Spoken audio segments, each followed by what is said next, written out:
Buenas tardes. Queridos oyentes del canal Golpe Silencioso. La historia de hoy. Mi suegra me pidió la tarjeta para ir al médico. Pero sacó 15.000 euros para pagar las deudas de juego de mi cuñado. El día del aniversario familiar, puse algo sobre la mesa que dejó a todos sin palabras. Amanecía una mañana de principios de otoño en Santiago de Compostela. El cielo, de un gris plomizo, cubría los tejados de pizarra del casco antiguo como un fino velo de humo. El viento traía el olor a tierra húmeda y a hojas mojadas a través de la ventana de la cocina, y el ánimo parecía encogerse con el tiempo. Soy Elena, y en aquel entonces tenía 33 años. Trabajaba como contable interna en una empresa de distribución de material de fontanería y electricidad cerca del mercado de abastos. La gente suele decir que los contables somos cuadriculados. Pero yo no diría eso. Simplemente, estoy acostumbrada a vivir con claridad. El dinero es dinero. Los papeles son papeles. Apunto cada gasto, cada compra del día. Tengo la manía de guardar los recibos con más celo que el oro, tanto que mi marido, Javier, a menudo se reía y me decía: «Cariño, si un día perdemos el libro de familia, seguro que tú te acuerdas de dónde está mejor que yo de mi propio cumpleaños». Yo solo sonreía. En esta vida, un poco de prudencia nunca está de más. Como dice el refrán, quien te la hace una vez, te la hará 100 veces. Lo que no imaginaba entonces es que ese dicho se haría realidad en mi propia casa. Mi marido, Javier, es 3 años mayor que yo. Es técnico de mantenimiento en una empresa municipal de aguas. Javier no es un hombre de grandes discursos ni palabras bonitas. Pero es trabajador. Apenas bebe y, vaya donde vaya, siempre se acuerda de traerme un trozo de empanada o unos dulces. Siendo sincera, en 6 años de matrimonio, nunca he tenido una queja de él por temas de infidelidad, de juergas o por descuidar a la familia. Su único defecto, y el que más me agotaba, es que respetaba demasiado a su madre. Y no me refiero al respeto normal de un hijo, sino a una obediencia ciega. Tenía la costumbre de escuchar primero y pensar después. Muchas veces, cuando intentaba razonar con él, se limitaba a darme una palmada en el hombro y decir: «Mamá ya es mayor, Elena. Un poco de paciencia y así mantenemos la paz en casa». Puede que tuviera razón. Pero de tanto ceder, a veces lo correcto se convierte en pura frustración. Mi suegra, Pilar, tenía 64 años y llevaba más de una década viuda. Vivía anclada en las viejas costumbres. Por la mañana encendía una vela a los difuntos. Por la tarde, barría el patio y los aniversarios y fiestas se preparaban con un mes de antelación. Quien la viera desde fuera diría que era una mujer ejemplar, que sabía llevar una casa y mantener las tradiciones. Yo misma, en mis primeros años como nuera, también lo creí. Ante la familia, su discurso era siempre impecable, empezando con frases como: «En esta casa debe haber un orden», o «Una mujer de verdad es el pilar que sostiene a su familia». Parecían palabras sabias. Pero con el tiempo entendí que esa moral no buscaba el bien de la casa, sino el de una persona en concreto. Sergio, el hermano de Javier. Sergio era 2 años menor que mi marido. Con 34 años seguía sin rumbo, saltando de un trabajo a otro. Un día era mozo de almacén para un conocido. Al siguiente repartidor de materiales de construcción. Y al otro se quejaba de lo difícil que era ganar 1 euro en estos tiempos. Delante de su madre, siempre era un dechado de dulzura. «Mamá, ¿has comido ya? Deja que te lleve yo al mercado, mamá. Tú no te preocupes por mí».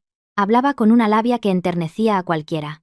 Pero viviendo bajo el mismo techo, me di cuenta de que su dulzura era superficial y que por dentro era un desastre. El móvil le sonaba sin parar, y en cuanto contestaba, se escabullía al patio o a la entrada de la callejuela. A veces, en plena cena, se quedaba pálido al mirar la pantalla, y forzaba una sonrisa para cambiar de tema. La casa familiar estaba en una rúa estrecha, una de esas antiguas casas de piedra de una planta con un pequeño desván añadido. Delante tenía un patio con un par de camelios en macetas. Dentro, el salón principal albergaba un conjunto de muebles de madera oscura y una repisa con fotos de los abuelos, donde una vela ardía constantemente. Los vecinos eran de toda la vida. Cualquier alegría o pena se sabía en toda la calle en cuanto se abría una puerta. En 6 años como nuera, nadie pudo reprocharme nada. En el mercado, siempre le pedía a la señora Carmen un manojo de perejil de más. Si veía al presidente de la comunidad de vecinos cargado, corría a ayudarle. En los aniversarios familiares, tanto de mi lado como del de mi marido, era de las primeras en llegar. Siempre pensé que, aunque no fuera rica, si vivía con honradez, la vida me trataría bien. Sin embargo, con el tiempo me di cuenta de que, en esa casa, la honradez a veces se ponía a prueba como si fuera una obligación incondicional. Recuerdo que, unos meses antes, mi suegra me pidió una fotocopia de mi DNI, diciendo que era para incluirme en un seguro de decesos familiar. En otra ocasión, me pidió que firmara rápidamente unos papeles, alegando que era para una recogida de datos de la comunidad de vecinos, y que todo el mundo los había entregado ya. Ese día llegaba tarde al trabajo, así que firmé tras un vistazo rápido. Por la noche, me sentí mal, pensando en cómo una contable podía ser tan descuidada. Pero el día a día, con sus facturas y preocupaciones, me hizo olvidarlo. Por aquella época, noté que Pilar preguntaba más a menudo por nuestro dinero. No de forma directa, sino con rodeos. ¿En qué banco guardáis los ahorros para que estén seguros? ¿Dan buenos intereses ahora? Hacéis bien en ahorrar, que nunca se sabe cuándo surge un imprevisto. Yo siempre respondía con educación, pero por dentro sentía una extraña inquietud. Su forma de preguntar me sonaba más a quien sondea el terreno que a una madre curiosa. Aquella mañana, el cielo de Santiago amaneció encapotado. No llovía a cántaros, sino que caía ese orvallo persistente que golpea los tejados con un ritmo monótono, como si alguien te estuviera tamborileando en la cabeza. Yo estaba en la cocina lavando arroz para el almuerzo cuando vi a Sergio en el porche, paseándose de un lado a otro con el móvil en la mano. Tenía el ceño fruncido, mirando el reloj y marcando un número una y otra vez. Al verme salir a por unas verduras, se sobresaltó, guardó el teléfono en el bolsillo y forzó una sonrisa. «¡Qué madrugadora, cuñada!». Le miré y respondí sin más. «Nadie nos va a preparar la comida si no lo hacemos nosotras». Era una frase normal, pero al volver a la cocina, sentí un peso en el pecho. Dicen que cada uno sabe lo que cuece en su casa. A veces, las inquietudes no necesitan palabras. Una mirada esquiva, una pregunta a medias, un timbre de teléfono en el momento justo. Todo eso es suficiente para quitarte el sueño. Ese día aún no sabía que la verdadera tormenta estaba a punto de desatarse justo en mi porche. Solo notaba el ambiente en casa más cargado que de costumbre. Como si alguien ocultara algo muy grande y yo fuera la última en enterarme. Aquella mañana, el orvallo sobre Santiago no daba tregua. La lluvia en Galicia a veces es así. No descarga con furia, sino que cae persistente, dejando el suelo de piedra siempre húmedo, la ropa sin secar y los ánimos crispados. Me había levantado temprano para preparar un caldo gallego para todos, porque Pilar se quejaba de que llevaba días sin apetito. Javier se estaba vistiendo para ir a trabajar, mientras Sergio, sentado al borde de un banco, no paraba de teclear en el móvil, moviendo el pie con un nerviosismo que parecía quemarle por dentro. Pilar salió de su habitación, envuelta en un chal de lana marrón, y su voz sonaba realmente cansada. «Elena, creo que esta mañana iré a hacerme un chequeo general. A mi edad, una es como una máquina vieja. Si no la revisas, acaba dando problemas». Dejé el cucharón sobre la encimera y me volví hacia ella. «¿Se encuentra mal en algún sitio en concreto, mamá? Pido el día libre y la llevo». Ella negó con la mano al instante. «No, tú tienes que trabajar. Que me lleve Sergio, es solo una revisión rutinaria, nada grave». Luego, me miró con vacilación, y su voz se suavizó. «Oye, hija, ¿me dejas tu tarjeta del banco y el PIN? A mi edad, en el mostrador de pago me hago un lío. Y no quiero molestar a la gente preguntando. Anótame el PIN en un papel. Y si falta dinero, te llamo». Me quedé helada un segundo. La verdad es que no tengo por costumbre darle mi tarjeta ni mi PIN a nadie. Ni siquiera a mi marido. Pero ese día, lo dijo con tanta naturalidad, y su rostro parecía tan cansado, que me sentí mal. Si me negaba, parecería una desconsiderada con mi propia familia. Si tienen que hacerle pruebas, que se las hagan todas para quedarse tranquila, mamá. La salud es lo primero, le dije. Con total sinceridad. Pilar asintió con una leve sonrisa. Sí. Ya sé que tú eres una mujer sensata. Esa frase, que en su momento me pareció normal, se me clavaría después como una espina. Saqué de la cartera mi tarjeta de la cuenta de ahorros donde durante años había ido guardando las pagas extra, las horas extra y una parte del sueldo de ambos. En esa cuenta había algo más de 20.000 euros. Teníamos pensado usar una parte a final de año para arreglar unas goteras en el desván y otra para empezar a planificar tener un hijo. Escribí el PIN en un trozo de papel y le insistí: guárdelo bien, no lo vaya a perder. Y si la factura es muy alta, me llama y le hago una transferencia. Sí, ya sé, respondió ella, tajante. Javier, ¿qué pasaba por allí? Lo oyó todo. Me dedicó una mirada rápida y dijo: cualquier cosa, me mandas un mensaje, cariño. Parecía un gesto de preocupación, pero acto seguido se puso el impermeable. Arrancó la moto y se fue. Sergio ya tenía las llaves del coche en la mano, apremiando a su madre. Vamos, mamá, que luego se llena de gente. Antes de salir por la puerta, Pilar se volvió y me dijo: tú desayuna y vete a trabajar tranquila. No te preocupes. Me quedé en el porche, viéndolos desaparecer tras la cortina de lluvia, y solo deseé que la revisión fuera bien. Cerca de las 9, mientras fregaba los platos del desayuno, el móvil, que estaba en una estantería, vibró 2 veces. Al principio no le di importancia, pensé que sería un mensaje de publicidad. Pero al mirar la pantalla, se me heló la sangre. Un SMS del banco, con un texto inequívoco.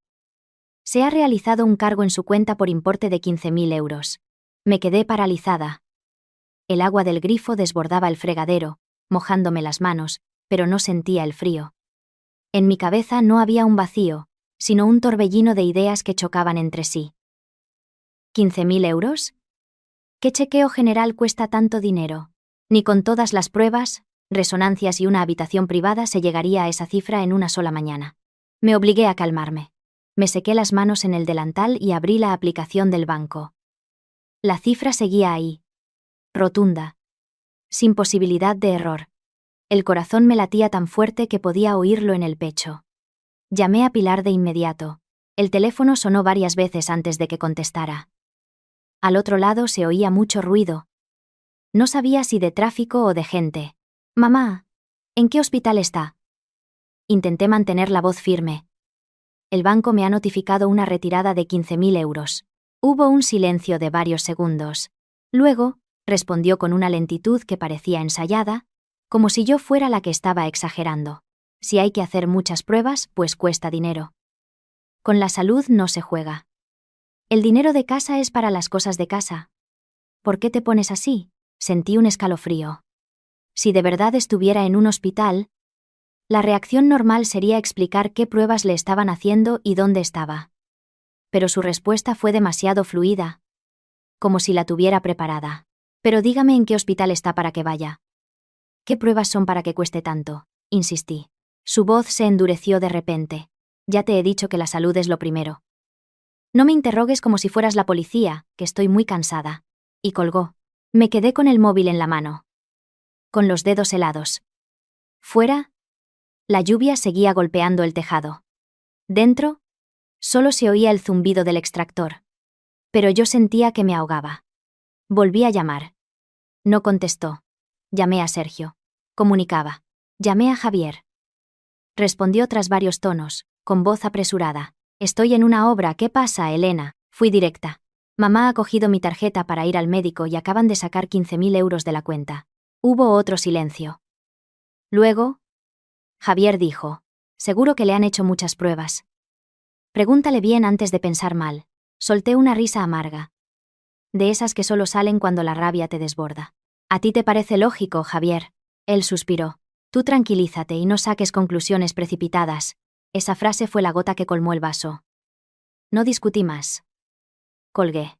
Después de tantos años de matrimonio, sabía perfectamente que cuando Javier decía: no saques conclusiones precipitadas, lo que realmente quería decir es que tenía miedo de enfrentarse a la verdad. Entré en la habitación, me puse una chaqueta impermeable a toda prisa y cogí la cartera y mis documentos. Al agacharme para ponerme los zapatos, me di cuenta de que el papelito con el PIN que le había dado a mi suegra ya no estaba sobre la mesa. Solo quedaba un espacio vacío. Esa simple imagen fue suficiente para darme cuenta de que yo misma le había abierto la puerta de mis ahorros. Al salir a la calle, El viento me arrojó la lluvia a la cara. Me bajé la capucha, arranqué la moto y un único pensamiento martilleaba mi cabeza. Tenía que ir al banco ya mismo. Tenía que saber exactamente dónde, cuándo y cómo se había sacado ese dinero. Porque hay cosas que, si sigues diciéndote a ti misma que son un malentendido, acabas dando pie a que los demás traten tu confianza como algo que pueden tomar cuando les plazca. El camino de casa al banco, esa mañana, seguía cubierto por una neblina gris. La lluvia me empapaba los pantalones, y el frío se me metía en los huesos. La moto salpicaba agua al pasar por los baches. Pero yo no tenía cabeza para enfadarme. Dicen que cuando tienes una gran preocupación, el sol o la lluvia se convierten en detalles insignificantes. Mientras conducía, una sola frase se repetía en mi mente: 15.000 euros no pueden ser gastos médicos. La sucursal del banco estaba en una de las avenidas principales, siempre llena de gente. Aparqué la moto, me bajé la mascarilla para poder respirar mejor y fui directa a un mostrador. La empleada me reconoció y me preguntó con amabilidad: «Hola Elena, ¿en qué puedo ayudarte?». Dejé mi DNI sobre el mostrador, intentando hablar con claridad a pesar de tener la garganta seca. «Necesito un extracto de los movimientos de esta mañana. Han retirado una cantidad muy grande de mi cuenta y quiero comprobar el lugar y la hora exactos». Quizá me vio la cara de angustia, porque no hizo más preguntas. Me indicó dónde firmar y me dijo que esperara un momento. Esos minutos se me hicieron eternos. Sentada en una silla de plástico, oía el sonido de la impresora y sentía como si alguien me estuviera estrujando el corazón. A mi lado, una mujer miraba vídeos de recetas en su móvil. Y su risa me hizo sentir terriblemente sola. En momentos así te das cuenta de que, por mucho que sufras, la vida sigue su curso indiferente a tu dolor. Poco después, la empleada volvió con el extracto. Lo cogí y mis ojos se clavaron en el movimiento más grande. Efectivamente, 15.000 euros. Retirados poco después de las 8 de la mañana. Pero lo que me dejó paralizada no fue solo la cantidad, sino el lugar. La operación se había realizado en una sucursal de la Rua do Preguntueiro, bastante lejos del hospital al que solía ir mi suegra. Levanté la vista, como si temiera haber leído mal. «¿Estás segura de que la operación se hizo en esta sucursal?». Ella señaló el código de la oficina y asintió. «Sí, sin duda. Fue una retirada en ventanilla, no en un cajero». Sentí que se me helaban las manos. Esa oficina estaba justo al lado de una zona de bares y cafeterías que, entre la gente de Santiago, era conocida por albergar locales que servían de tapadera para apuestas ilegales. Nadie lo decía abiertamente, pero todo el mundo lo sabía.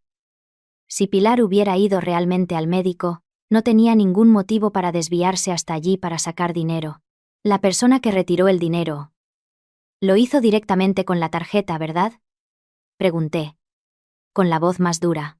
La empleada miró su pantalla y respondió en voz baja. «Sí, fue una operación en ventanilla con la tarjeta y verificación de identidad». No pregunté más. Hay respuestas que, cuanto más claras, más duelen. Pedí una fotocopia del extracto, la guardé en la carpeta que llevaba y salí del banco con el alma en los pies. Fuera, la lluvia había amainado, dejando solo un ligero calabobos. La gente seguía su ritmo. La panadería de la esquina estaba llena, y la cafetería de enfrente tenía la música puesta. Todo a mi alrededor seguía igual. Pero dentro de mí, algo se había roto para siempre. Me quedé bajo el alero unos segundos. Respiré hondo y volví a la moto. A partir de ese momento, ya no podía permitirme el lujo de pensar que todo había sido un error o un malentendido. La situación apestaba a engaño. De vuelta a casa, al girar por una calle cerca del mercado, vi de repente una moto negra que salía a toda prisa de la zona de la Rua do Preguntoiro. El conductor llevaba un impermeable oscuro. Pero con solo un vistazo, reconocí a Sergio. Se me encogió el corazón. Él también me vio. Por una fracción de segundo, nuestras miradas se cruzaron, e inmediatamente desvió la vista. Aceleró bruscamente, haciendo un quiebro, como alguien a quien acaban de pillar haciendo algo malo. Cualquier otro día, me habría dicho a mí misma que era una simple coincidencia. Pero con el extracto bancario en el bolso, esa mirada esquiva fue como una confesión sin palabras. Apreté el acelerador, siguiendo con la vista la moto de Sergio hasta que desapareció entre la llovizna. Una mezcla de rabia y desolación me invadió. Resulta que en mi propia familia podían conspirar a mis espaldas con una coordinación perfecta, dejándome a mí en el papel de la última en enterarse. Al llegar a casa, el patio estaba vacío. Javier aún no había vuelto del trabajo, y ni Pilar ni Sergio habían aparecido. Colgué el impermeable y fui directa a mi habitación. No monté un escándalo ni volví a llamar para pedir explicaciones. Cuanto más te mienten, menos puedes responder solo con palabras. Saqué una funda de plástico del cajón, alisé el extracto y lo guardé. Mis años de contable me habían enseñado algo muy simple. Ante la duda, busca pruebas. Y si tienes que sufrir, que sea sabiendo toda la verdad. Sentada al borde de la cama, empecé a recordar pequeños detalles de los últimos meses que antes me habían parecido insignificantes. Pilar preguntando por la cuenta de ahorros, las llamadas constantes a Sergio, las veces que Javier se callaba de golpe cuando su madre entraba en la habitación. Piezas sueltas que ahora encajaban para formar un muro delante de mí. Miré el reloj. Aún no era mediodía. Quedaba un largo día por delante, y yo sabía que, a partir de hoy, las comidas en esa casa ya no volverían a ser normales. Hay preguntas que, una vez que nacen, exigen una respuesta. Y esa noche, por mucho que a algunos les incomodara o intentaran evitarlo, yo iba a preguntar hasta saber a dónde había ido mi dinero y quién estaba tratando mi confianza como si fuera moneda de cambio. Aquella tarde, el cielo de Santiago siguió cubierto. El viento se colaba por el patio, haciendo temblar las hojas de los camelios. Volví del trabajo antes de lo habitual, con la cabeza como un yunque. El extracto bancario seguía en mi bolso, con las esquinas arrugadas de tanto apretarlo. Al entrar en la cocina, vi a Pilar sentada, limpiando judías verdes. Llevaba sus gafas de leer y su expresión era de una calma pasmosa. Viéndola así, nadie diría que esa misma mañana había usado mi tarjeta para retirar una fortuna. Me quedé en el umbral unos segundos. La cocina, que siempre olía a sofrito, a pimentón y a pan recién hecho, ese día me pareció asfixiante. Pilar levantó la vista y me dijo con su tono habitual: ¿Ya has vuelto del trabajo? La cena la preparo yo en un rato, sube a cambiarte. Su naturalidad, como si nada hubiera pasado, me heló la sangre. No subí. En su lugar, arrastré una silla. Me senté frente a ella y dejé el bolso sobre la mesa. Mamá, la llamé, con una calma que ni yo misma esperaba tener. ¿A qué hospital ha ido esta mañana? Pilar, sin dejar de limpiar las judías, respondió sin prisa. Pues a un hospital. El médico me ha dicho que descanse unos días. A mi edad, hoy te duele una cosa y mañana otra. No hace falta preguntar tanto. La miré fijamente. Le pregunto porque han sacado 15.000 euros de mi cuenta, y el lugar de la retirada no fue un hospital. Sus manos se detuvieron. Una judía se partió con un chasquido. Fue solo un instante. Enseguida la dejó caer en el cesto como si nada. De tanto ser contable, todo lo conviertes en un interrogatorio. Ya te dije que la salud es importante. Y si hace falta dinero de casa, se usa. Abrí el bolso, saqué el extracto doblado y lo deslicé sobre la mesa hacia ella. Si fuera por gastos médicos, solo tendría que decírmelo. Pero esta operación se hizo en la oficina de la Rúa do Preguntoiro. ¿Qué me dice de este sitio, mamá? Pilar se ajustó las gafas. Echó un vistazo al papel y apartó la vista. En ese momento comprendí que no estaba sorprendida. Sabía que yo lo descubriría, pero aún así, había decidido actuar como si no estuviera haciendo nada malo.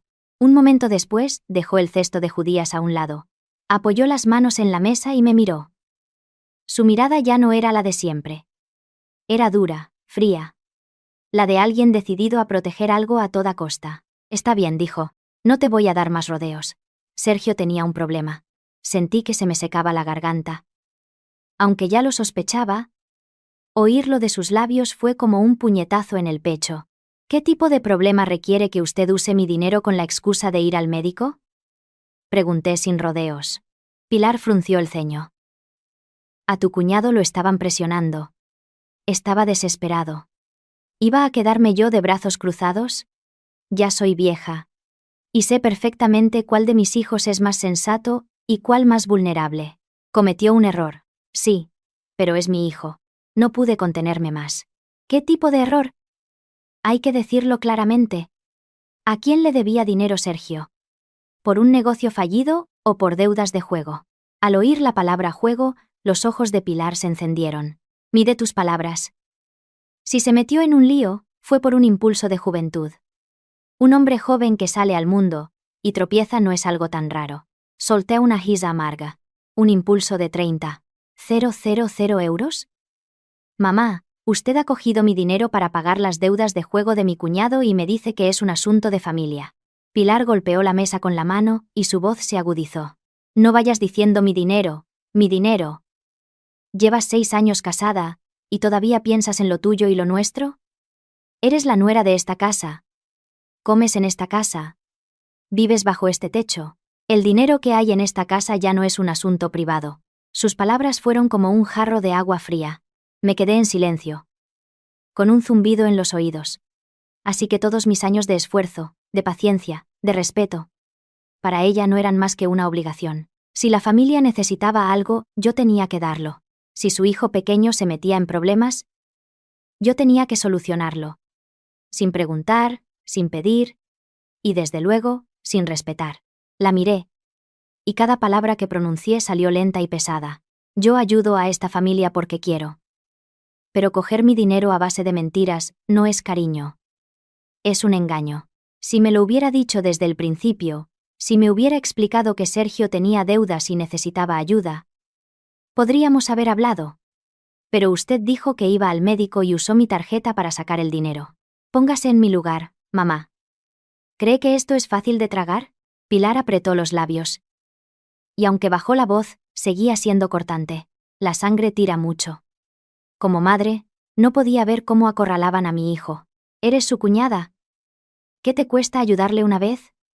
Cuando gane dinero, ya te lo devolverá. ¿Cuándo lo devolverá? ¿Quién me lo garantiza? ¿Se atreve a decírmelo claramente, mamá? Le pregunté al instante. Ella desvió la mirada. Somos familia. No vamos a andar firmando papeles como si fuéramos extraños. Suena muy feo. No me dio tiempo a responder. En ese momento, oímos unos pasos en el patio. Era el tío Manuel, el hermano mayor de Pilar. Entraba en el salón con un ramo de flores y una bolsa de fruta. Solía pasar a menudo para poner flores frescas en el altar de los abuelos. Era un hombre delgado, pero siempre pulcro y de hablar pausado. Seguramente oyó nuestras voces alteradas, porque se detuvo un instante antes de entrar en la cocina. ¿Qué pasa aquí? ¿Que se oye el jaleo desde fuera? Preguntó. Con una voz tranquila pero firme. La expresión de Pilar cambió al instante, como alguien que intenta contener la rabia delante de un superior. Nada, hermano. Solo un malentendido de Elena con las cosas de casa. Sabía que si me callaba en ese momento la verdad volvería a ser manipulada. Me levanté. Le entregué el extracto bancario al tío Manuel y le dije con claridad. Tío, por favor, mire esto. Esta mañana, mi suegra me pidió la tarjeta diciendo que iba al médico, pero sacó 15.000 euros de una oficina cerca de una zona de apuestas. Ahora me dice que era para ayudar a Sergio. El tío Manuel no respondió de inmediato. Se puso las gafas y leyó el papel con atención. Su silencio hizo que la cocina contuviera la respiración. Al cabo de un rato, dejó el extracto sobre la mesa y suspiró. Pilar llamó a su hermana con voz grave. En una familia, el afecto es importante. Pero cuando el afecto pisotea la justicia, se convierte en una carga. El dinero que una persona gana con su sudor le pertenece. Y tiene derecho a saber, a ser consultada y a decir que sí o que no. El rostro de Pilar se enrojeció. Tú siempre poniéndote del lado de los de fuera. Es mi nuera. No una extraña. No te metas en los asuntos de mi casa. El tío Manuel la miró directamente. Es tu nuera, no un cajero automático. Sergio se ha equivocado. Y en lugar de enseñarle a asumir sus errores, le quitas el dinero a Elena para tapárselos. Eso no es querer a un hijo, es perjudicarlo. Al oír esas palabras, se me hizo un nudo en la garganta.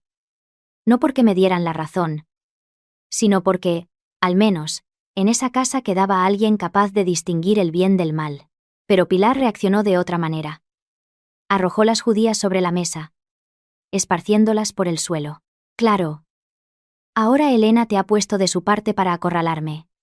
En esta casa, haga lo que haga. Siempre soy yo la que se equivoca. Decidí no entrar en una discusión sin fin. En ese momento comprendí algo fundamental. Para Pilar, el problema no era quién tenía razón, sino quién se atrevía a destapar la verdad sobre Sergio. Recogí el extracto, lo alisé y lo guardé de nuevo en el bolso. Me temblaba ligeramente la mano, pero mi voz era firme. Yo no he puesto a nadie de mi parte. Fue usted quien cogió mi dinero, y es usted quien debe dar explicaciones. A partir de ahora, esto no se va a solucionar con un simple somos familia. Fuera, el viento volvió a soplar. Y la puerta de la cocina golpeó suavemente contra la pared. Miré a Pilar, y por primera vez, sentí la enorme distancia que me separaba de la mujer a la que, durante 6 años, había intentado tratar con el máximo respeto. Hay grietas que no hacen ruido al abrirse. Pero una vez que las ves, sabes con certeza que, por mucho que lo intentes, ese techo nunca volverá a estar intacto. Aquella noche, aunque había dejado de llover, el ambiente en casa seguía siendo denso y húmedo. Volví del trabajo, me cambié, y, al bajar a la cocina, vi que Pilar ya había preparado la cena. Sobre la mesa había una fuente de merluza a la gallega, un cuenco de caldo, una tortilla de patatas y pimientos de padrón. Platos de todos los días, familiares y apetitosos. Sin embargo, con solo mirarlos, sentí un nudo en la garganta. Quizá porque, desde la tarde, mi cabeza ya no tenía espacio para pensar en el hambre. Javier llegó un poco más tarde. Aparcó la moto en el patio y entró con el rostro sombrío. Me miró a mí, luego a su madre, y movió los labios como si quisiera decir algo, pero al final se quedó callado. Sergio salió de su habitación con total naturalidad, con el pelo engominado y una camiseta limpia. Parecía un hombre cansado tras un día de trabajo, no el causante de la tensión que asfixiaba la casa. Lo miré y sentí un escalofrío.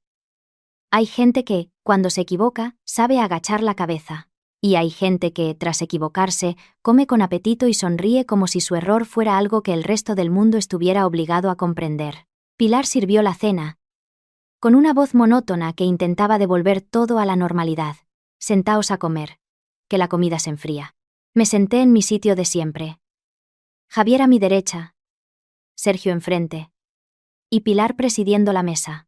La disposición era la de cada día. Pero el ambiente era completamente diferente. Cogí los cubiertos. Pero antes de llevarme nada a la boca, sentí el peso del metal en mis manos. Pilar sirvió el mejor trozo de merluza en el plato de Sergio, con una compasión evidente. Come, hijo. Que llevas unos días con mala cara. Seguro que has estado muy preocupado. Sergio lo aceptó con una sonrisa desganada. Sí, gracias a mamá y a que en esta casa hay gente comprensiva, he podido salir del paso. Al decir esto, su mirada se desvió hacia mí. No hacía falta que lo dijera directamente.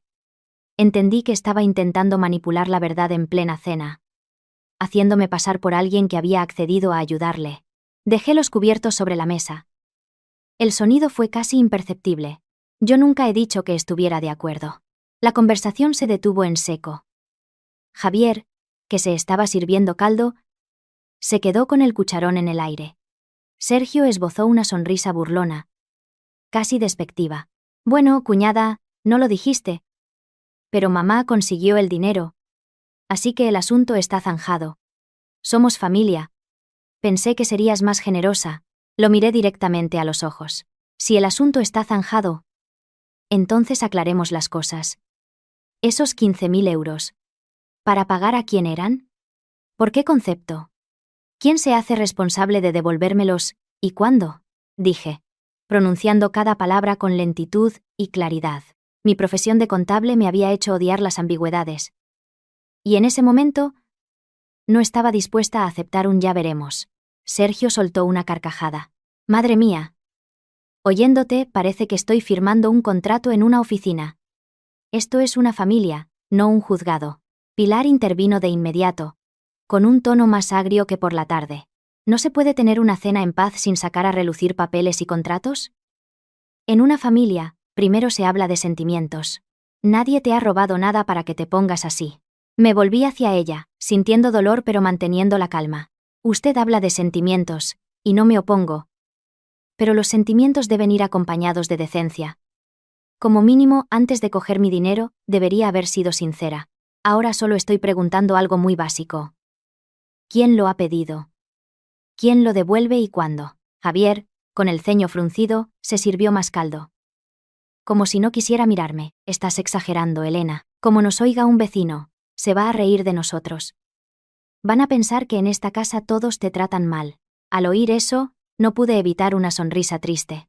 Los vecinos ya se están riendo, mamá. Mi respuesta cayó como una losa sobre la mesa. Sergio levantó la cabeza de golpe.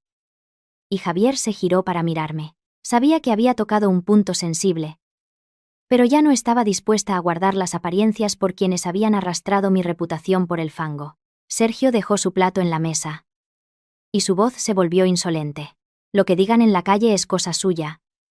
Si tú les haces caso y vienes a desahogarte con tu familia, muy lista no eres. Fue él quien estuvo contándolo todo en el bar de la esquina, haciéndose la víctima. ¿Crees que no me he enterado?, le dije. Esta vez tuteándolo y sin llamarle cuñado. El rostro de Sergio se tensó, pero enseguida se encogió de hombros. Yo solo cuento mi historia. Quien quiera creerme, que me crea. Si tú vives tan apegada a tu dinero, lo que digan de ti tampoco será mentira. Apreté los cubiertos con fuerza, sintiendo que la sangre me subía a la cabeza. Es dinero que yo he ganado. ¿Eso es estar apegada al dinero o defender mi esfuerzo? Sergio iba a responder. Pero Javier intervino en voz baja. Venga, vamos a cenar. Darle más vueltas no sirve de nada. Esa simple frase fue como una puñalada. Me giré hacia mi marido. ¿Que no sirve de nada? ¿Hay algo de malo en lo que estoy preguntando? Javier evitó mi mirada y se sirvió un pimiento en el plato, como si estuviera muy ocupado. Quiero decir que ahora estamos cenando. Ya hablaremos después. El dolor que sentí en ese momento ya no era rabia, sino la sensación de que la persona que debía protegerme me estaba dejando sola. Si Javier hubiera defendido a su madre a gritos, quizá me habría dolido menos. Pero eligió esa postura ambigua, deseando que todo se calmara por sí solo para no tener que tomar partido. Pero en la vida no hay neutralidad posible cuando alguien está siendo tratado injustamente en su propia casa. Al ver que Javier intervenía, Pilar se envalentonó. Le sirvió más tortilla a su hijo mayor, y aunque suavizó la voz, sus palabras eran afiladas. Ahí lo tienes. Tu marido tiene más sentido común que tú. Una mujer inteligente, en su casa, busca la armonía. No se puede vivir siempre en tensión por dinero. Así es imposible tener paz. La miré, y un pensamiento amargo me vino a la mente. Así que la armonía consistía en que yo me callara mientras otros hacían y decían lo que querían. Me levanté de la mesa. Mi plato estaba casi intacto. Elena, come algo más, dijo Javier levantando la vista. Negué con la cabeza. Ya he terminado. No era que estuviera llena. Es que no podía tragar más. Si me quedaba un minuto más, temía decir cosas de las que luego me arrepentiría. Fui hasta la cabecera de la mesa y los miré a todos, uno por uno. Lo diré una última vez. Este asunto no puede quedar como si no hubiera pasado nada. A partir de mañana, quiero una respuesta clara. Quien ha usado mi dinero tiene que dar la cara. Sergio se encogió de hombros con una sonrisa displicente. Pilar giró la cabeza, apretando los labios. Solo Javier permaneció inmóvil, con las manos sobre la mesa y los nudillos blancos. Lo miré a él un poco más, con una pequeña esperanza de que dijera una sola frase, solo una. Elena. No te equivocas, pero siguió con la cabeza gacha. Entré en mi habitación y cerré la puerta tan suavemente que apenas hizo ruido. Fuera, oía el tintineo de los cubiertos, un sonido normal pero terriblemente lejano. Me senté al borde de la cama y me miré las manos. Uno suele pensar que lo que más duele son las palabras crueles. Pero no es así. Lo que más duele es saber que tienes razón, y que la persona que debería estar a tu lado te deja sola en medio de una cena rodeada de gente. En ese momento, comprendí que, en esa casa, había silencios más afilados que un cuchillo. A la mañana siguiente, me levanté a la misma hora. Preparé el desayuno y me alisté para ir a trabajar. Como cualquier otro día. Apenas había dormido, pero aún así me peiné. Me puse mi ropa de oficina y mantuve la compostura, como si mi vida no se estuviera desmoronando. Una mujer con familia es así. Aunque por dentro haya una tormenta, por fuera debe aparentar calma. Cogí la moto para ir al mercado a comprar algo para el almuerzo. Ya no llovía, pero el asfalto aún brillaba con la humedad. El aire de la mañana me daba escalofríos en la espalda. El mercado de Santiago siempre es un hervidero a esas horas. El regateo. El sonido de los cuchillos en las pescaderías. El pregón de las vendedoras. Un bullicio lleno de vida. Normalmente me sentía parte de él, pero ese día, desde que entré, noté algo extraño en las miradas. Nadie me señaló directamente. Pero había un murmullo que corría entre los puestos. Me acerqué al puesto de pescado de la señora Rosa para comprar unas sardas. Mientras me las preparaba, la oí cuchichear con la del puesto de al lado. Antes de que pudiera decir nada, una mujer en el puesto de verduras levantó la voz. Lo justo para que la oyeran varios. Hay que ver. Siendo de la misma familia. El cuñado en apuros y ella guardando el dinero como si fuera oro. Con gente así, ¿quién se va a atrever a pedir ayuda? La otra respondió al instante. Con la misma indiferencia fingida. Las nueras de ahora son muy listas, hija. En cuanto hay dinero de por medio, todos son problemas. Si la suegra se cae al suelo, seguro que le pide un recibo antes de ayudarla. Me quedé quieta, apretando el asa de la cesta hasta hacerme daño. No decían mi nombre. Pero en este barrio todo el mundo sabía que yo era la nuera de Pilar. Levanté la vista y las vi fingiendo elegir verduras. Sin mirarme. Pero sin dejar de hablar. Esa forma de hablar es la que más duele. No te abofetea. Pero te deja expuesta en mitad del mercado. Como si estuvieras desnuda. Pagué el pescado y me dirigí al puesto de verduras. Antes de llegar, oí otra voz. La pobre madre, haciendo lo imposible para salvar a su hijo pequeño, y la nuera mirando para otro lado. Ya lo dicen. Cría cuervos. Me giré y vi a la mujer del puesto de encurtido sirviendo a un cliente. Me lanzó una mirada fugaz, y luego la apartó. Era evidente que todas esas pullas habían sido sembradas de antemano. No era casualidad que surgieran todas a la vez esa mañana. Estaba a punto de irme. Pero en ese momento, mi amiga Lucía se acercó desde su puesto de fruta y me tiró suavemente del brazo. «Elena». «Ven un momento», susurró. La seguí detrás de su puesto, a un rincón más tranquilo. En cuanto estuvimos a solas, suspiró. «Anoche quise escribirte, pero era muy tarde. Te lo digo ahora». Fue Sergio. Estuvo en el bar de la esquina, contándolo todo delante de varios vecinos. «¿Y qué dijo?», le pregunté, sintiendo que el corazón se me encogía. Lucía apretó los labios. Contó una mezcla de verdad y mentira. Dijo que estaba en un apuro, que su madre estaba desesperada y que su cuñada se negaba a ayudar. Incluso insinuó que Pilar tuvo que pedir dinero prestado por ahí. Cualquiera que no sepa la historia se compadecería de ellos. Solté una risa amarga. ¿Pedir prestado? ¿Te refieres a coger mi tarjeta y sacar 15.000 euros? Lucía abrió los ojos como platos. Lo sabía. En cuanto lo oí, supe que algo no cuadraba. Me apoyé en un poste, sintiéndome agotada. Perder dinero es una cosa. Que te engañen para quitártelo es otra. Pero lo que más dolía era que me estuvieran convirtiendo en la mala de la película, en una mujer egoísta y sin corazón, justo en el lugar donde compraba el pan cada mañana. El honor de una mujer, a veces, no depende de su ropa o su coche, sino de cómo la gente pronuncia su nombre. Y esa mañana, mi nombre estaba siendo pronunciado con malicia. «No discutas con ellas en medio del mercado», me aconsejó Lucía en voz baja. «Cuanto más hables, más leña les darás». Asentí. Lo sabía perfectamente. La boca de la gente es como un vendaval. Cuanto más intentas taparla, más fuerte sopla. En ese momento mi miedo no eran los chismes, sino que, si dejaba que ellos controlaran el relato, el culpable acabaría siendo la víctima. Y la víctima, la desagradecida. Compré unas verduras por compromiso y volví a casa. Durante todo el camino, ya no sentía la rabia de ayer, sino un frío que me calaba hasta los huesos. Entré en mi habitación, cerré la puerta y saqué el móvil. Cambié todas mis contraseñas. La del banco, la del correo, el bloqueo de pantalla. Incluso la de la aplicación donde guardaba documentos del trabajo. Luego, saqué una carpeta del armario y empecé a organizar todas las pruebas. El extracto bancario. La captura del SMS. Las fechas en que Pilar me había pedido papeles. Lo apunté todo en una libreta, con fechas, horas y conversaciones.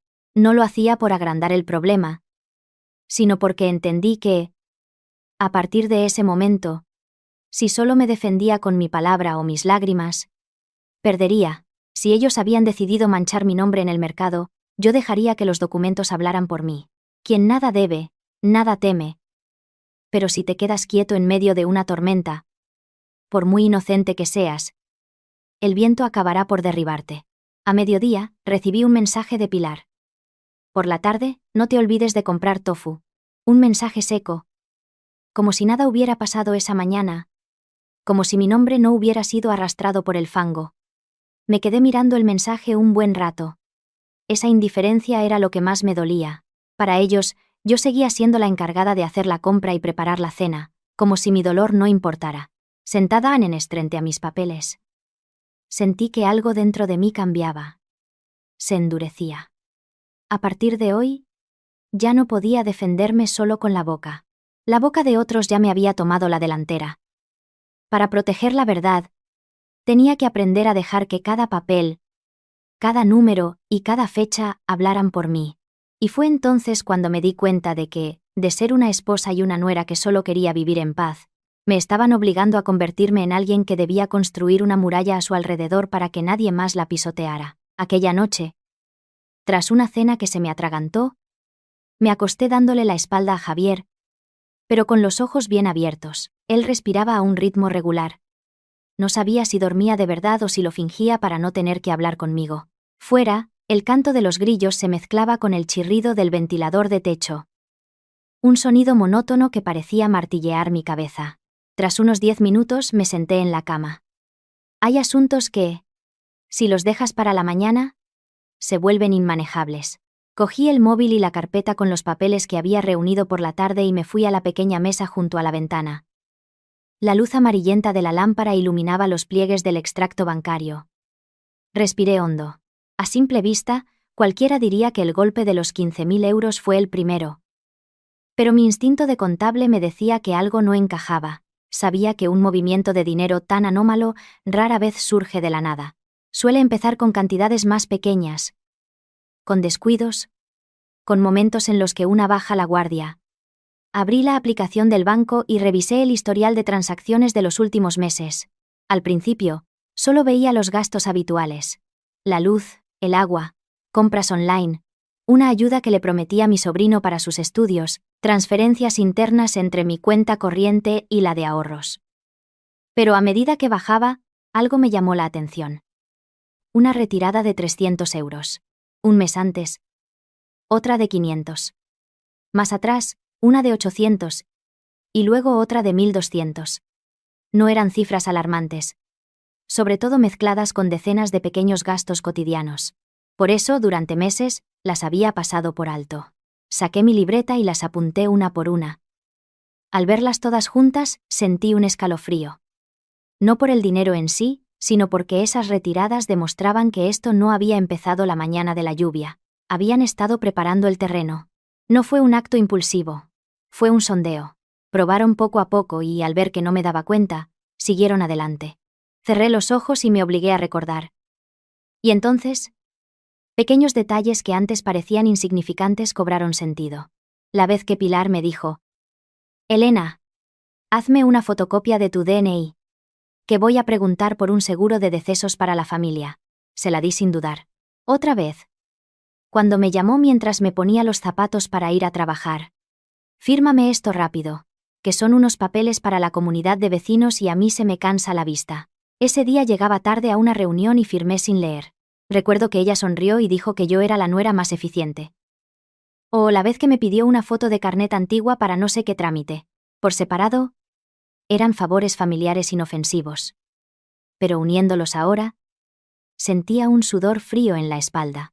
Volví a mirar las retiradas de dinero. Las fechas coincidían casi a la perfección con las veces que Pilar me había pedido papeles, o con los días en que Sergio parecía más agobiado y su teléfono no paraba de sonar. Así que no fue una sola vez.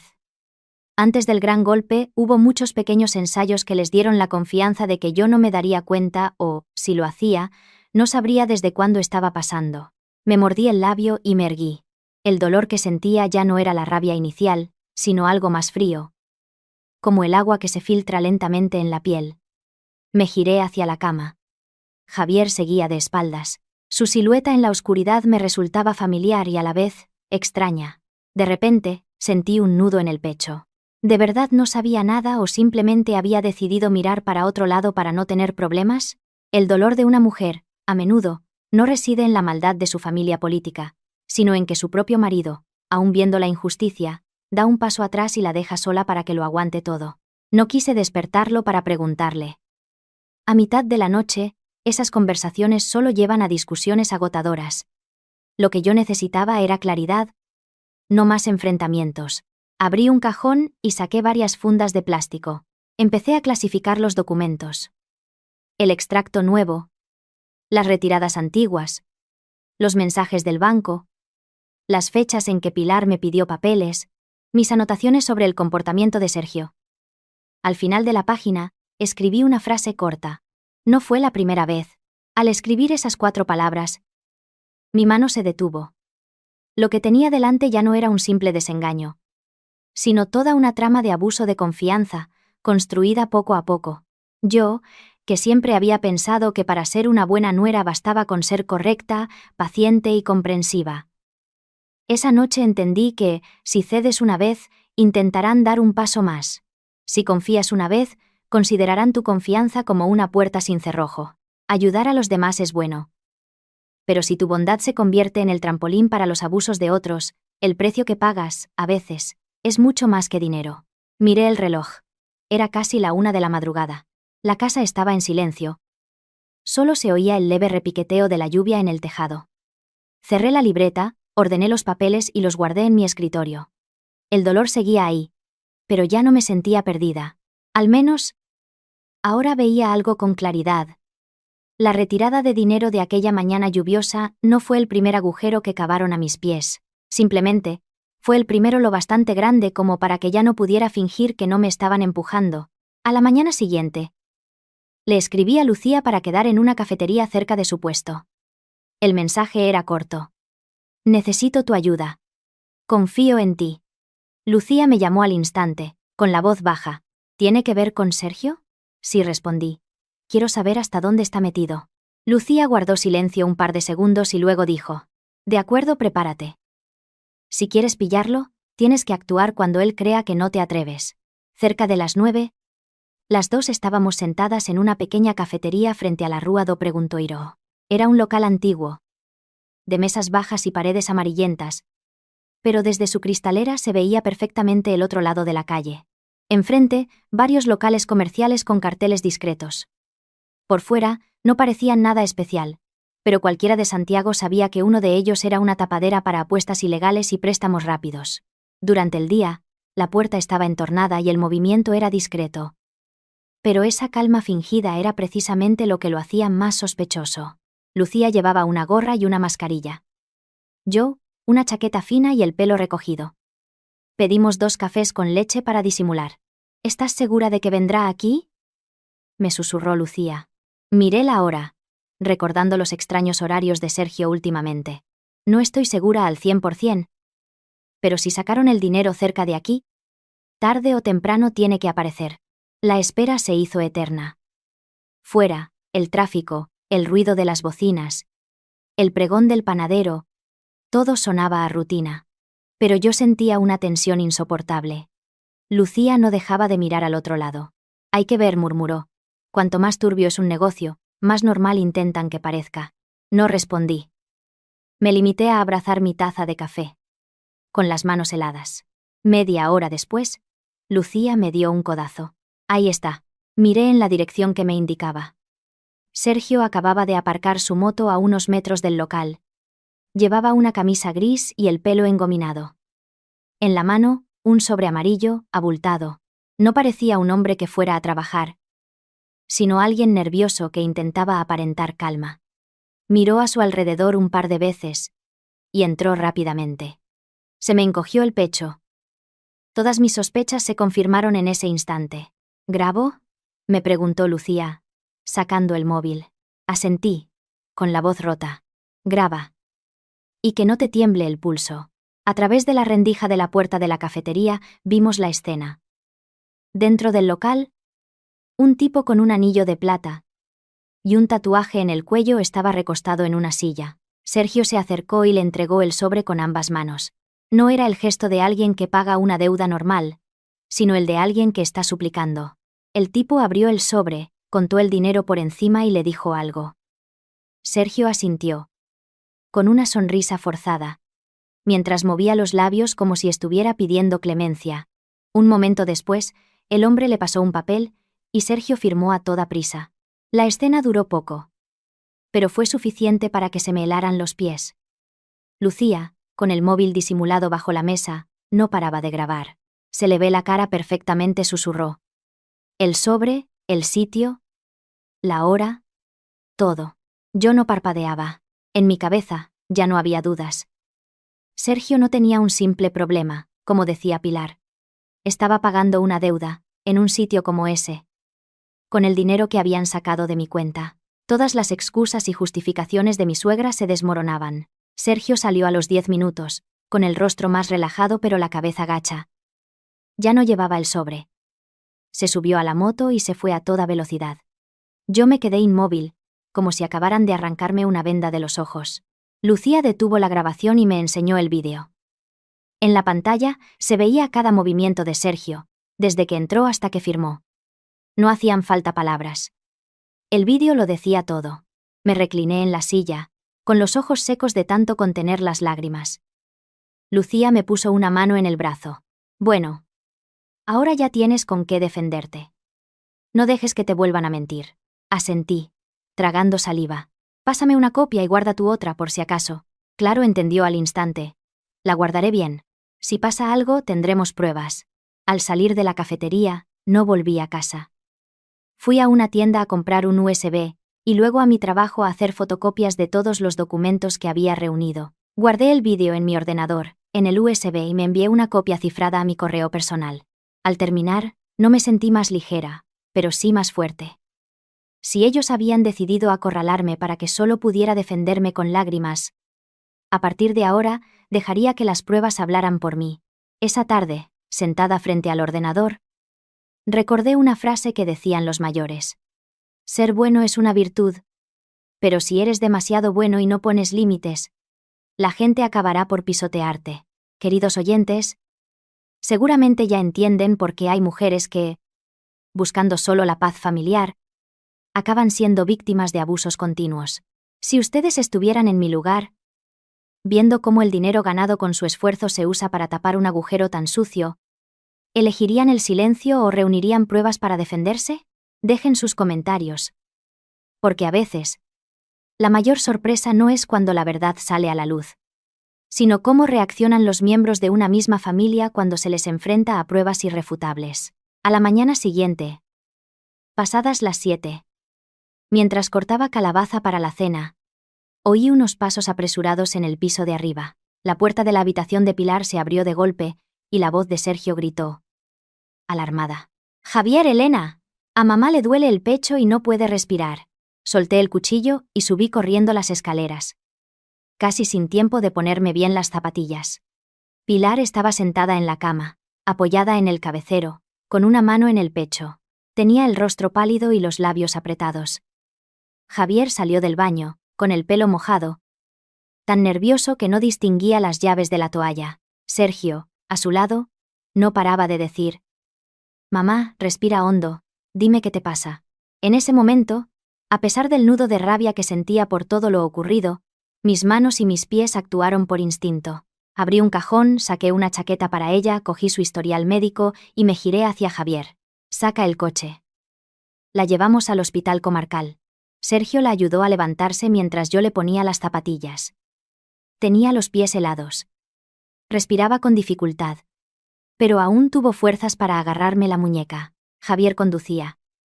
Yo iba detrás sujetándola, y Sergio nos seguía en su moto. El tráfico de la mañana era un caos, y el ruido de las bocinas me aturdía. «Tranquila, mamá, respire hondo, ya casi llegamos», le susurraba. No sé por qué, pero en ese momento recordé sus palabras hirientes y, acto seguido, me sentí culpable por pensar en ello. Después de tantos años como nuera, hay gestos que se vuelven automáticos. Aunque estés enfadada, no puedes abandonar a quien te necesita. En el hospital fui la primera en bajar. Corrí a admisión, pedí una silla de ruedas e hice los trámites iniciales. Javier la llevó a urgencias. Sergio se paseaba de un lado a otro consumido por los nervios. Yo saqué mi cartera y pagué el depósito para la consulta, el electrocardiograma y los análisis. Cuando una enfermera preguntó quién era el familiar responsable, respondí sin pensar. Soy su nuera. Mis propias palabras me sonaron amargas. En casa, cuando se trataba de dinero, me consideraban una extraña. Pero en el hospital, la primera en dar la cara era yo. Tras más de una hora de carreras por los pasillos, el médico nos dio el diagnóstico. Una subida de tensión por estrés. No había riesgo cardíaco inminente, pero necesitaba reposo, medicación y evitar sobresaltos. Javier y Sergio suspiraron aliviados. Yo fui a la farmacia a por las medicinas y le compré una botella de agua. Al volver, no la vi en la sala de espera. La busqué por el pasillo y la oí hablar por teléfono en un rincón. Su voz era baja, pero el pasillo estaba vacío, y sus palabras llegaron nítidas a mis oídos. Sí. Los 15.000 solo han servido para tapar una parte. A ver cómo consigo el resto. Si este lía otra, estamos perdidos. Me quedé paralizada detrás de una columna, con la botella de agua helada en la mano. No necesitaba oír más para saber de qué hablaba. Sus palabras fueron como una cuchillada, justo cuando mi corazón empezaba a ablandarse. Resulta que el dinero que me habían quitado no era suficiente. Resulta que, mientras le hacían pruebas y yo corría de un lado a otro, ella solo pensaba en cómo conseguir más dinero para Sergio. Por un instante, sentí más pena por mí misma que rabia hacia ella. Volví a la sala de espera antes de que me viera. Cuando regresó, con su habitual expresión de cansancio, le di el agua. Ya soy vieja. Solo os doy problemas, dijo. En voz baja. Cuando un familiar está enfermo, es normal llevarlo al hospital, respondí. Muy suavemente. Pero al decirlo, noté en mi propia voz un tono frío, como el de una puerta que se cierra sin hacer ruido. De camino a casa, Pilar, recostada en el asiento, me preguntó de repente: ¿La otra cuenta de ahorros que tenéis sigue en el mismo banco, Elena? La pregunta llegó en un momento tan oportuno que ya ni me sorprendió. Miré al frente y respondí: a partir de ahora, mamá, todo lo que tenga que ver con mi dinero y mis papeles va a estar muy claro. Se giró para mirarme, con una expresión de desconcierto. Javier guardó silencio. Sergio fingió estar absorto en su móvil. Nadie dijo nada más. Pero yo sabía que, con esa simple frase, había trazado una nueva frontera. Sin gritos, sin faltar al respeto, sin echar en cara lo que acababa de hacer en el hospital. Simplemente, entendí que el afecto se puede mantener, pero los límites hay que construirlos. Porque si siguen viendo tu compasión como un pozo sin fondo, cuanto más des, más te hundirán. 2 días después, estaba en la oficina cuadrando las cuentas de fin de mes cuando sonó mi teléfono. Era un número desconocido. ¿Sí? Hola. Le llamamos de su sucursal bancaria. Necesitamos verificar una operación y nos gustaría que pasara por la oficina hoy mismo, si es posible, dijo una voz amable. Mi profesión me ha hecho muy sensible a este tipo de llamadas. Si el banco te contacta directamente, es que hay un problema. ¿Qué operación?, pregunté. Está relacionada con una solicitud de retirada de fondos de una de sus cuentas. Hemos detectado una irregularidad en la documentación y hemos paralizado la transacción hasta que usted pueda verificarla personalmente. Sentí un escalofrío. Pedí permiso para salir. Cogí mi carpeta y fui directa al banco. La oficina estaba más llena que la última vez. La jefa de la sucursal me hizo pasar a un despacho. Necesitamos que revise esta documentación, dijo, girando la pantalla de su ordenador y poniéndome delante un fajo de papeles. Lo cogí y, al leer la primera línea, se me helaron las manos. Era un poder notarial para retirar fondos de otra de mis cuentas, no la que ya habían vaciado. Adjuntaba fotocopias de mi DNI, del libro de familia y otros documentos personales que reconocí al instante. Al final, una firma con mi nombre. A primera vista se parecía, pero al fijarme bien, se notaba forzada, como si alguien hubiera intentado imitarla. ¿Quién ha traído esto?, pregunté, lentamente. Hemos revisado las cámaras de seguridad. Fue una mujer mayor, acompañada de un hombre de unos 30 y tantos. Dijeron que usted estaba de viaje por trabajo y que les había dado un poder para que su suegra hiciera la gestión. Sentí que la sangre me subía a la cabeza. ¿Mi suegra?, repetí, para asegurarme de que había oído bien. Ella asintió y me mostró una captura de la cámara. No necesité mirar mucho para reconocerlos. Pilar, sentada, con la carpeta en el regazo, y Sergio, de pie junto al mostrador, explicando algo al empleado. La imagen era estática, pero suficiente para que todo a mi alrededor se desvaneciera. Ya no había lugar para malentendidos. Esta firma no es mía, dije, respirando hondo. Yo no he autorizado nada. Lo sabemos, respondió ella. La firma no coincidía con la que tenemos registrada.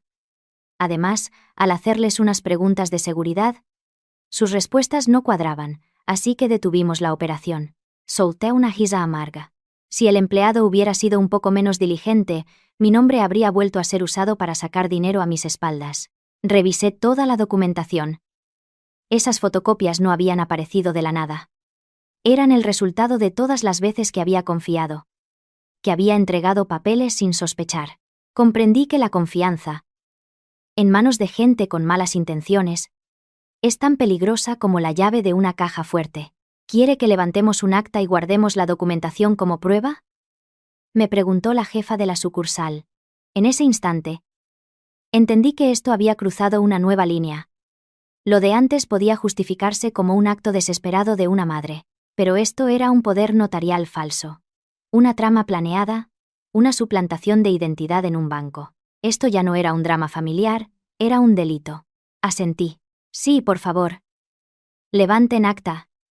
Y guarden toda la documentación. Y deme una copia de todo. Mientras esperaba, la mujer me susurró. Ha tenido suerte de que lo hayamos parado. Le recomiendo que refuerce la seguridad de todas sus cuentas. Lo haré ahora mismo, respondí. Al salir del banco con el acta en la mano, sentí que pesaba más que todos los extractos anteriores. Perder dinero dolía. Pero ver mi firma falsificada me hizo comprender lo poco que valía mi honor para ellos. No solo querían mi dinero. Estaban dispuestos a usar mi nombre, mi identidad y a ponerme en riesgo con tal de tapar el agujero de Sergio. Afuera, el sol del mediodía golpeaba con fuerza. Me quedé un rato bajo la sombra de un árbol, apretando la carpeta. En ese momento, aunque todavía dejé una puerta abierta para que se detuvieran, supe una cosa con certeza. Si volvían a usar mi nombre o mis documentos, ya no pensaría primero en la familia. Esa noche volví a casa más tarde, intentando aplazar el momento de entrar en aquel ambiente asfixiante. En mi bolso llevaba la copia del acta, la foto del poder falso, pruebas suficientes para derribar la fachada de hogar feliz que Pilar intentaba mantener. La cena transcurrió en silencio. Pilar se quedó en su cuarto diciendo que estaba cansada. Sergio no apareció. Y Javier se limitó a comer con la cabeza gacha. Últimamente estás más delgada, me dijo cuando terminé. Me pareció irónico. La persona que te consume es, a menudo, la primera en notar tu deterioro. Subí a mi habitación y él entró poco después. Dejó un vaso de agua en mi mesilla. Bebe algo. Llevábamos días compartiendo habitación como dos extraños. Mientras él se duchaba, me acerqué a su escritorio. Una intuición me llevó a abrir los cajones. El primero, lleno de herramientas y facturas. El segundo, de manuales y tornillos. Pero al fondo, encontré una carpeta marrón. La saqué y al abrirla, sentí que me faltaba el aire. Era un reconocimiento de deuda, fechado hacía varios meses. El deudor era Sergio. La cantidad, 8.000 euros. Y en el apartado de la balista, la firma inconfundible de Javier. Me dejé caer en la silla, con el papel temblando en mis manos. Así que Javier lo sabía. No solo lo sospechaba. Lo sabía con pruebas. Sabía que Sergio tenía deudas, que su madre intentaba cubrirlas y que yo podía ser la siguiente víctima. Lo sabía. Y aún así, había permanecido en silencio mientras yo iba de una sospecha a otra. Javier salió del baño y, al verme con el papel en la mano, se quedó paralizado. ¿Desde cuándo lo sabes?, le pregunté. El silencio fue su respuesta. ¿Desde cuándo lo sabes?, repetí, con una voz plana, sin darle escapatoria.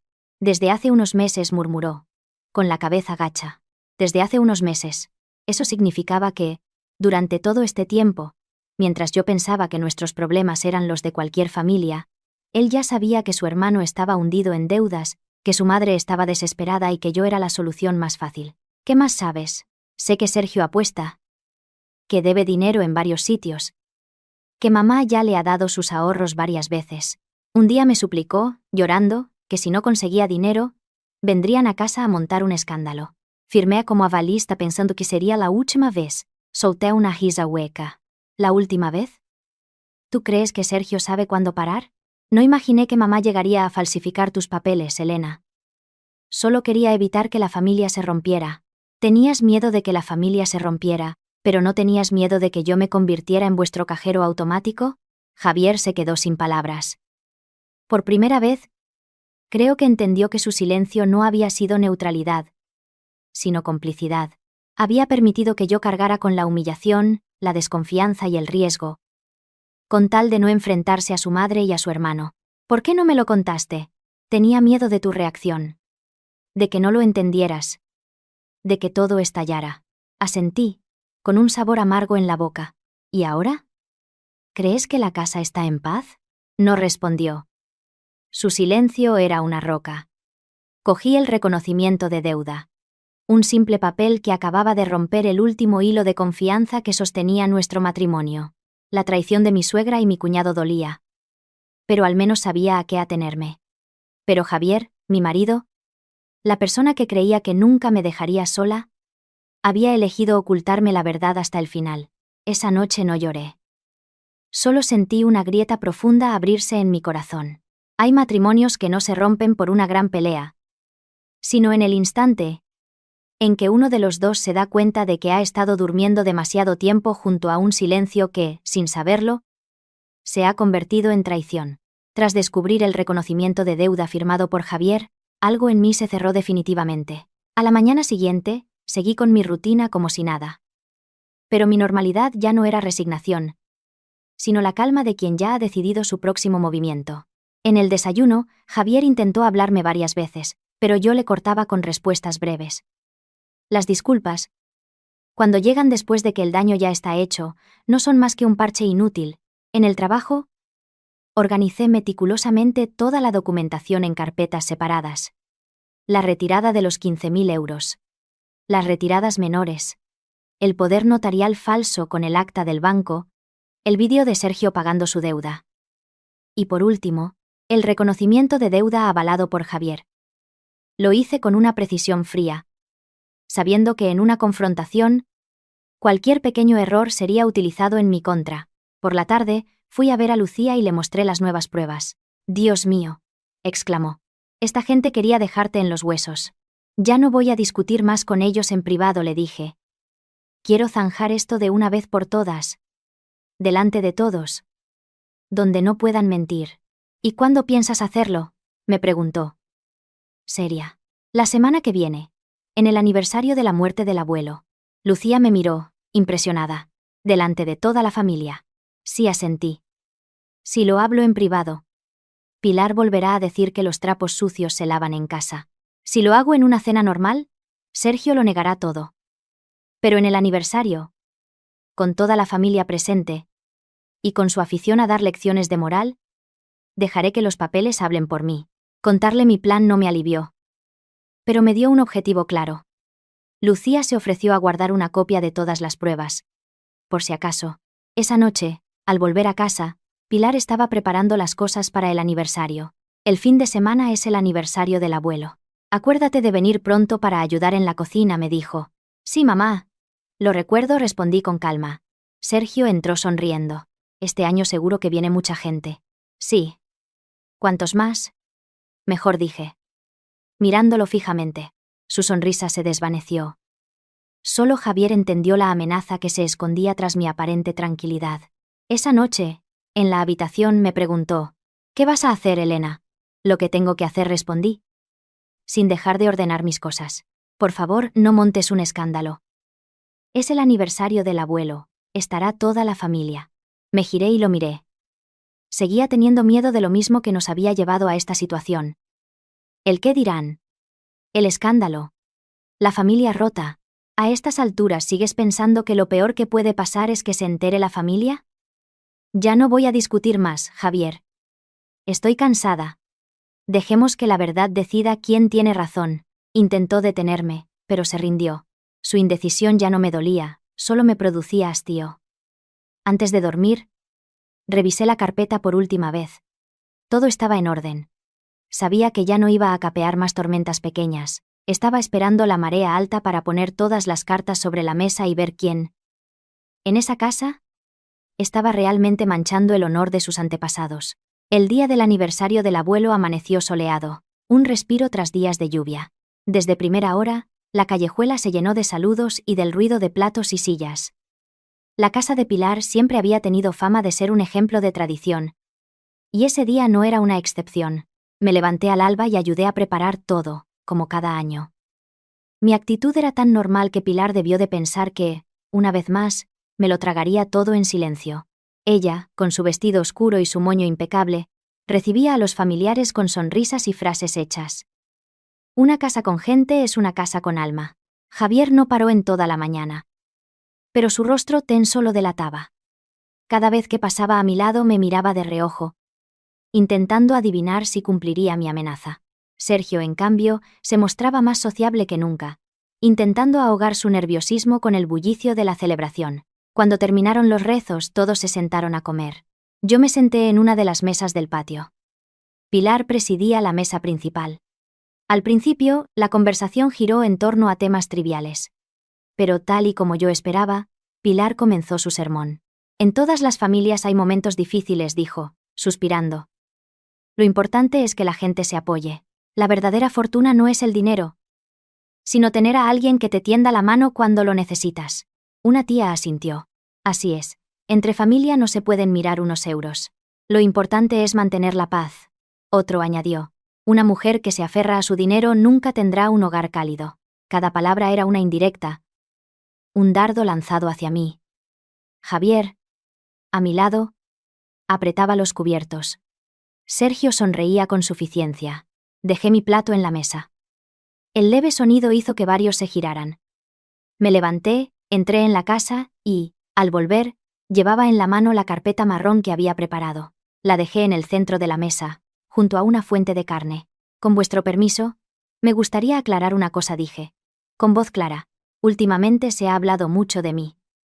Y creo que, delante de nuestros mayores, lo mejor es que cada cosa quede en su sitio. Se hizo el silencio. El rostro de Pilar cambió. ¿Qué haces, Elena? Es el aniversario. Ya hablaremos después. Precisamente porque es el aniversario lo digo ahora. Delante de todos. Para que nadie pueda acusarme de mentir. Saqué el primer papel. Este es el extracto de la retirada de 15,000 euros de mi cuenta. Fue la mañana que mamá me pidió la tarjeta para ir al médico. Luego mostré el segundo. El dinero no se sacó en un hospital, sino en una oficina de la Rúa do Preguntoiro. Pilar intentó interrumpirme. Pero yo continué. Sacando el resto de los documentos. Las retiradas menores. El poder notarial falso con el acta del banco, ¿tienes pruebas de lo que dices? Gritó Sergio, poniéndose en pie.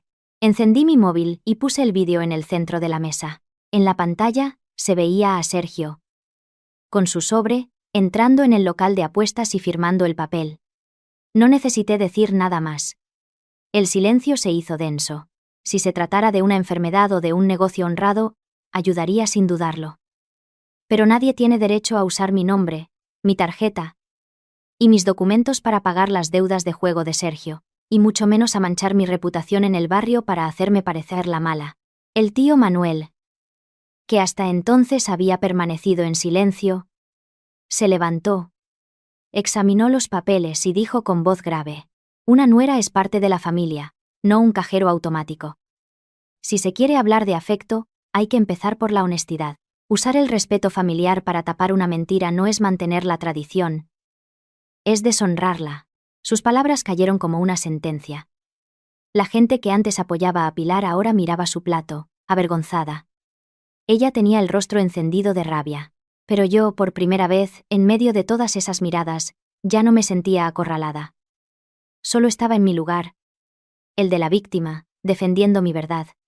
Y hoy, la verdad hablaba por mí. Tras las palabras del tío Manuel, un silencio incómodo se apoderó del patio. Nadie comía, nadie hablaba. El ambiente festivo se había desvanecido. En ese momento, el móvil de Sergio empezó a sonar insistentemente. Se sobresaltó e intentó apagarlo. Pero volvió a sonar. Tengo que contestar, fuera, balbuceó. Levantándose de golpe. Al salir al porche, debió de pulsar el altavoz por error. Porque una voz áspera y amenazante resonó en el silencio. ¿Piensas esconderte otra vez, Sergio? ¿Creías que con lo del otro día estaba todo pagado? Si para el fin de semana no tienes el resto, iremos a buscarte a tu casa. Fueron solo unas frases, pero suficientes. El murmullo se extendió por las mesas. La llamada era el clavo que sellaba el ataúd de sus mentiras. Resulta que los 15.000 euros no habían saldado la deuda. El agujero que Pilar había intentado tapar con mi dinero era mucho más profundo. Sergio, pálido, se alejó hacia la puerta, pero ya era tarde. Su arrogancia se había esfumado. «¡Basta ya!», gritó Pilar, golpeando la mesa. «¿Ya estás contenta, Elena? Has convertido el aniversario del abuelo en un circo para humillarme». Me giré hacia ella. En otro momento sus palabras me habrían hecho dudar. Pero después de todo lo que había soportado, mi mente estaba más clara que nunca. Yo no he humillado a nadie, mamá. Solo he puesto la verdad sobre la mesa. El dinero Yagon retirado es real. El poder notarial falso es real. El vídeo de Sergio es real. Y la llamada que acabamos de oír también es real. Pilar se levantó, furiosa. No me hables en ese tono. Te dije que los trapos sucios se lavan en casa. Y tú los has aireado delante de toda la familia para pisotear nuestro honor. Si lavar los trapos sucios en casa funcionara, usted no habría cogido mi tarjeta a escondidas. Si esta familia supiera detenerse, no existirían documentos falsificados con mi nombre. Y si el honor de esta casa fuera tan importante, nadie habría arrastrado mi reputación por el barrio para ganar compasión. Saqué el acta del banco y la añadí a la pila de papeles. No he llegado hasta el final porque todavía pensaba en esta familia. Pero que quede claro. Si alguien vuelve a usar mi nombre, mis documentos o mi firma para tocar mi dinero, acudiré a la justicia. Y si alguien vuelve a difamarme, tampoco me quedaré callada. Mi paciencia no era debilidad. Era una oportunidad para que se detuvieran. Pero toda oportunidad tiene un límite. El silencio era total. Mis palabras, aunque calmadas, habían trazado una línea infranqueable. Sergio volvió a entrar, con la cabeza gacha, incapaz de mirar a nadie. La familia que creía que lo protegería se había convertido en el escenario de su vergüenza. Recogí mis papeles y los guardé en la carpeta. El olor a incienso aún flotaba en el aire, pero la fachada de familia respetable que Pilar tanto se esforzaba por mantener se había hecho añicos, y comprendí que no había sido yo quien la había roto. Habían sido su favoritismo ciego, sus mentiras y su falso orgullo. Yo solo me había negado a hundirme con ellos. Al atardecer, cuando los invitados ya se habían ido, el silencio que quedó en la casa era pesado y agotador. Mientras guardaba mis cosas en mi habitación, sentí una extraña calma. Al salir al patio, Sergio me cortó el paso. Su rostro, a la luz del atardecer, era una máscara de rencor. «Enhorabuena, ¿ya te sientes satisfecha?», dijo, con la voz cargada de veneno. «Yo solo he dicho la verdad». «¿La verdad? ¿Te crees muy perfecta? Sigue por ese camino y te juro que no te dejaré en paz. Sé muchas cosas de tu familia, de tu trabajo. ¿Crees que podrás mantener tu reputación intacta?». Le miré fijamente. Sus amenazas ya no me asustaban. «Haz lo que quieras. Todas las pruebas están a buen recaudo en varios sitios. Si me pasa algo, hay gente que sabrá dónde llevarlas». Su rostro se contrajo. No esperaba esa respuesta. «Estás acostumbrado a que la gente ceda ante ti. Por eso crees que todos te tienen miedo. Yo aguanté por respeto a esta casa. Pero desde el momento en que usasteis mi nombre y mi honor, ya no te debo nada». Apretó los puños y, sin decir más, se apartó. Al entrar en la casa, vi a Javier en medio del salón. Su rostro era un poema de culpa y agotamiento. Pilar estaba sentada junto a la mesa, con los ojos hinchados. Y el tío Manuel seguía allí, esperando. Fue entonces cuando Javier respiró hondo, como si fuera a dar el paso que había evitado toda su vida. «Mamá», dijo, con la voz rota, «Elena no se ha equivocado». Pilar lo miró, incrédula. «¿Qué dices? Digo que Elena tiene razón. El que se ha equivocado soy yo. Por saberlo de Sergio y callarme. Por firmar como su avalista, por pensar que el silencio traería la paz, cuando lo único que ha hecho ha sido dejar que mi mujer cargara con toda la humillación. Cada palabra parecía salirle con un esfuerzo inmenso. Yo escuchaba en silencio. Eran las palabras que había esperado durante mucho tiempo, tanto, que al oírlas, ya no sentí alivio. Solo una extraña quietud.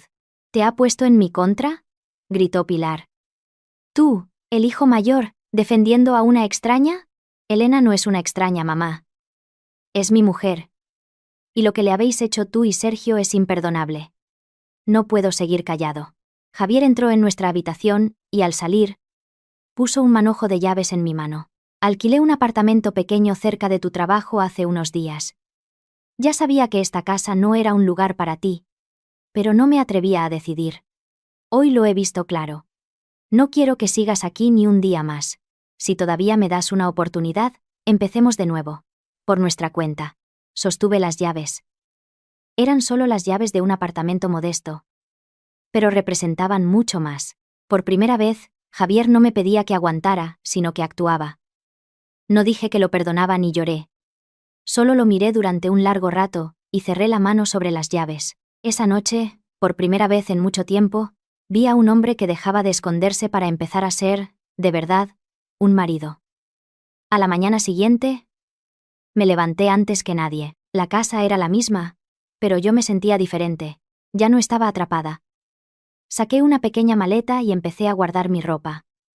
Lo justo y necesario. Con calma, sin rabia. Cuando una mujer toma una decisión, cuanto más le ha dolido, menos ruido hace. Javier me ayudó a bajar las cosas en silencio. No me hizo promesas vacías, simplemente, actuó. Al salir, Pilar estaba sentada en el salón. No me miró hasta que llegué a la puerta. Si te vas, hazlo con discreción. No nos des más motivos para que los vecinos hablen, dijo, con la voz ronca. Me giré. Su espalda parecía más encorvada. Sus manos, inquietas. No respondí con amargura. Me voy para que todos podamos vivir mejor. Pero que quede claro que lo que es justo, es justo. Apretó los labios y desvió la mirada. En sus ojos vi rabia, pero también la desolación de quien, acostumbrada a que todos le cedan el paso, de repente se topa con un muro. Sergio no apareció. El apartamento era pequeño, humilde, con las paredes desgastadas y un ventilador ruidoso. Pero al dejar la maleta en el suelo, sentí que podía respirar por primera vez en mucho tiempo. A veces, la felicidad de una mujer, después de la tormenta, no es una casa grande, sino un lugar donde poder descansar sin miedo a que otros decidan por ella. Nuestra primera cena fueron unas sardinas a la plancha y una ensalada. Después, Javier fregó los platos. Luego, se sentó a mi lado, y juntos, cambiamos todas las contraseñas de mis cuentas. Revisamos los papeles y planificamos los siguientes pasos. Sus gestos eran torpes pero sinceros. No curaron la herida de inmediato, pero fueron como un primer remiendo sobre un tejado con goteras. Unas 2 semanas después, Pilar me llamó. Tras un largo silencio, dijo, con la voz suavizada, «Cuidaos mucho ahí fuera. Ha refrescado, no os quedéis hasta tarde». Esperó un momento y añadió, con dificultad, «El otro día estaba muy alterada. Una se hace vieja y piensa mal. En la despensa todavía queda un poco del licor de hierbas que te gusta. Cuando puedas, pasa a buscarlo». No era una disculpa completa, pero para alguien como ella, era un paso enorme. «Gracias, mamá», respondí. Con respeto. Si a partir de ahora cada uno asume lo suyo, todos sufriremos menos. Sí, dijo, en un susurro. Al colgar, sentí que un gran peso se había ido. Otra mañana, mientras esperaba el autobús para un viaje de trabajo, recibí un mensaje del banco. Confirmaban que la investigación sobre la firma falsa había concluido. La operación había sido cancelada, y mis cuentas estaban ahora bajo máxima protección. Me quedé mirando el mensaje, y, sin darme cuenta, se me escapó una lágrima. Detrás de mí dejaba una vida donde la confianza había sido un arma en mi contra. Delante, un futuro incierto, pero mío. No había ganado por destruir a mi familia política. Había ganado porque no permití que sus errores hundieran mi vida. En la vida, querer a los tuyos no significa tolerar la injusticia. Y el miedo al qué dirán nunca debe ser una razón para permitir que pisoteen tu esfuerzo y tu honor. Si esta historia les ha conmovido, dejen un me gusta. Y si tienen algo que compartir, les leemos en los comentarios. Gracias por habernos escuchado. Les deseamos salud, paz y serenidad en sus vidas. Hasta la próxima historia en Golpe Silencioso.